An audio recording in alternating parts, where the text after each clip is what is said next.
আসসালামু আলাইকুম প্রিয় দর্শক।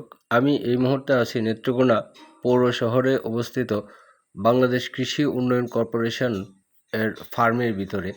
এখানে আসার উদ্দেশ্য হলো, আপনারা দেখতে পাচ্ছেন যে আমার পিছনে বা আমার আশেপাশে অসংখ্য মানুষ আহ, এখানে ঘুরতে আসছে। এখানে ঘুরতে আসার কারণ হলো, যেহেতু নেত্রকোনা পৌর শহরে কোনো শিশু পার্ক বা বিনোদন কেন্দ্র নাই, আর সেই জন্যই অবসর সময়টুকু মানুষ কাটানোর জন্য পড়ন্ত বিকেলে দেখা যায় এখানে প্রতিদিনই শত শত আহ, মানুষ, বিনোদন প্রিয় মানুষ এখানে একটু তার অবসর সময়টা কাটানোর জন্য আসে। যদিও এখানে কোনো বসার স্থান নাই বা হাঁটার কোনো ভালো রাস্তা নাই, না থাকারই কথা, কারণ এটা বীজ উৎপন্নকারী একটা ফসলের জমি।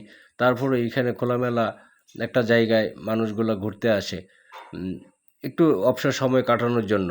তাই নেত্রকোনা পৌর শহরে যেহেতু কোনো বিনোদন কেন্দ্র নাই, নেত্রকোনা পৌরবাসীর পক্ষ থেকে মাননীয় সংসদ সদস্য জনাব আশরাফ আলী খান খসরু ভাইয়ের কাছে একটা জোর দাবি জানাচ্ছি যে আপনি নেত্রকোনা পৌর শহরে একটা বিনোদন কেন্দ্র বা একটা শিশু পার্ক স্থাপনের একটা উদ্যোগ গ্রহণ করবেন, যাতে করে মানুষ তার এই কর্মব্যস্তময় জীবনে একটু স্বস্তির আভাস খুঁজে পায়, যাতে করে মানুষগুলা তার পরিবারকে একটু সময় দিতে পারে, একটু ঘোরাফেরা করতে পারে।